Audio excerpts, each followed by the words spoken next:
एकनाथ शिंदे यांनी 6 खासदारांसोबत केंद्रीय गृहमंत्री अमित शहा यांची भेट घेतलेली आहे आणि या भेटीची इनसाइड स्टोरी आता समोर आली आहे। 6 खासदारांची केंद्रीय गृहमंत्री अमित शहांसोबत विस्तीर्ण चर्चा झाल्याचं कळतंय। दरम्यान शिवसेनेला आगामी मंत्रिमंडळ विस्तारामध्ये अतिरिक्त 2 मंत्रिपदं देण्याबाबत चर्चा झाल्याची माहिती वरिष्ठ सूत्रांनी दिली आहे। यावेळी लोकसभा मतदारसंघातील प्रलंबित विकास कामांवर आणि आवश्यक निधीच्या मुद्द्यावर सुद्धा सखोल चर्चा झाल्याचं कळतंय। तसंच विकास कामांसाठी केंद्राकडून कोणतीही कमतरता भासू देणार नाही असं आश्वासन अमित शहांनी दिल्याची माहिती सूत्रांनी दिली आहे।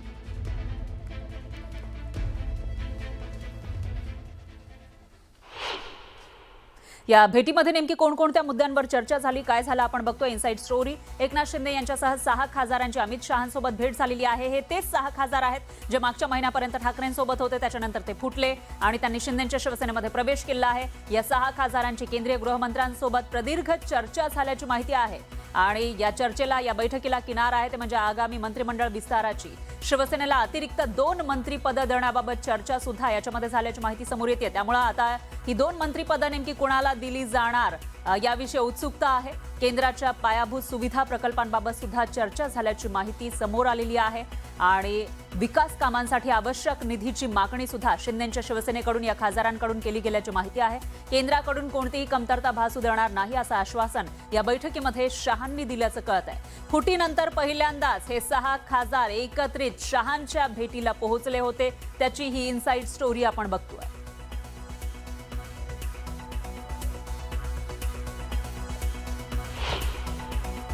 सहा खासदार शिवसेनेसोबत आल्यानंतर अमित भाईंना सदिच्छा भेट म्हणून आम्ही त्यांचे आशीर्वाद घ्यायला गेलो होतो आणि त्याचबरोबर या खासदारांच्या मतदार क्षेत्रातल्या विकास कामांचे काही प्रस्ताव, काही पत्र देखील या ठिकाणी दिलेले आहेत। प्रत्येकाच्या मतदारसंघातले विकासाचे विषय तिथे त्याची पत्रही आदरणीय गृहमंत्री अमित भाईंना दिली आणि त्याच्याबद्दल सविस्तर चर्चाही झाली आणि सकारात्मक चर्चा झाली आणि अमित भाईंनी सांगितलं देखील की पार्लमेंट सेशनमध्ये संबंधित मंत्र्यांना बोलवून, आमच्या खासदारांना बोलवून खासदार डॉक्टर श्रीकांत शिंदे आणि हे मिळून त्याचं कोऑर्डिनेट करतील आणि त्यांच्या प्रश्नांना न्याय मिळेल अशी अतिशय साधक बाधक पॉझिटिव्ह चर्चा झाली।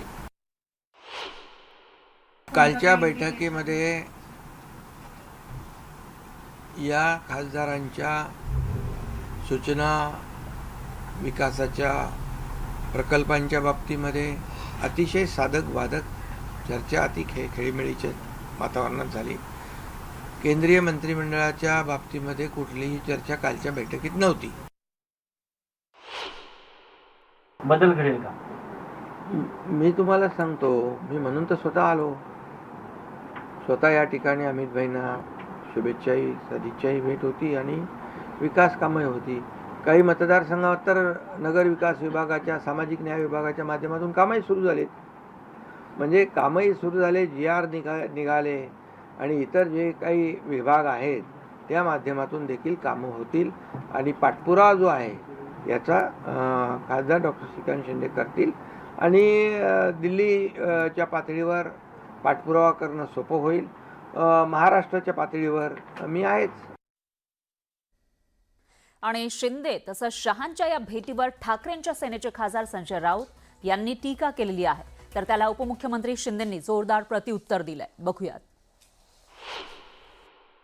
हे जाणीवपूर्वक पसरवलं जात आहे या सगळ्या बातम्या, मग शिवसेनेविषयी असतील किंवा राष्ट्रवादी काँग्रेस पक्षाविषयी असतील, मग काँग्रेस पक्षातल्या काही नेत्यांविषयी असतील, भारतीय जनता पक्षाला आणि खास करून शिंदे गटाला दुसरं काय काम राहिलेलं नाही आणि मग अशा प्रकारच्या अफवा पसरवून मूळ प्रश्नावरचं, विषयावरचं लक्ष लोकांचं विचलित करायचं, ही अशा प्रकारची भूमिका आहे।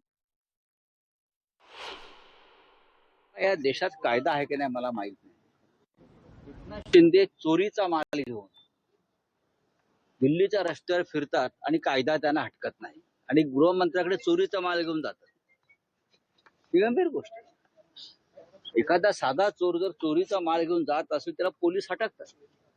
एकनाथ शिंदे मुंबईतून चोरीचं गाठोडं घेऊन दिल्लीला उतरले आणि ते चोरीचं गाठोडं घेऊन देशाच्या गृहमंत्र्याकडे गेले आणि दाखवला हा माझा चोरीचा माल आहे, आता याला सोन्याचा मुलामा द्या. बरं, आणि गृहमंत्री त्याला जर मान्यता देत असेल त्या देशाच्या कायद्याविषयी मला चिंता वाटते. चोरी कोणी केली, बाळासाहेबांच्या विचारांची गद्दारी कोणी केली, हिंदुत्वाशी बेईमानी कोणी केली आणि त्याचबरोबर महाराष्ट्रातल्या जनतेशी जी खऱ्या अर्थाने त्यांचा विश्वासघात कोणी केला हे महाराष्ट्रातल्या जनतेने पाहिलेलं आहे आणि त्यांना धडाही शिकवलेला आहे. त्यांची जागा त्यांना दाखवलेली आहे आणि म्हणून खरं म्हणजे आम्ही बघा त्यांच्यासारखी भाषा करणार नाही. ते तुडवायची भाषा करतात, आम्ही वाढवायची भाषा करतो. त्यांच्यासारखी भाषा करणार नाही. ते तुडवायची भाषा करतात, आम्ही वाढवायची भाषा करतो. ते अतिशय खालच्या पातळीवर जाऊन 4 वर्ष आम्हाला शिव्या देत आहेत, 4 वर्ष आम्हाला शिव्याशाप देत आहेत. परंतु हे शिव्याशाप देणारे लोक आता दररोज त्यांचा खड्डा खोल होत चाललेला आहे आणि महाराष्ट्रातली जनता आमच्या बाजूने उभी राहते आहे. आणि मला वाटतं ते कुणाचं काम करतायत हा आत्मसंशोधनाचा विषय आहे, पण जे ते करतायत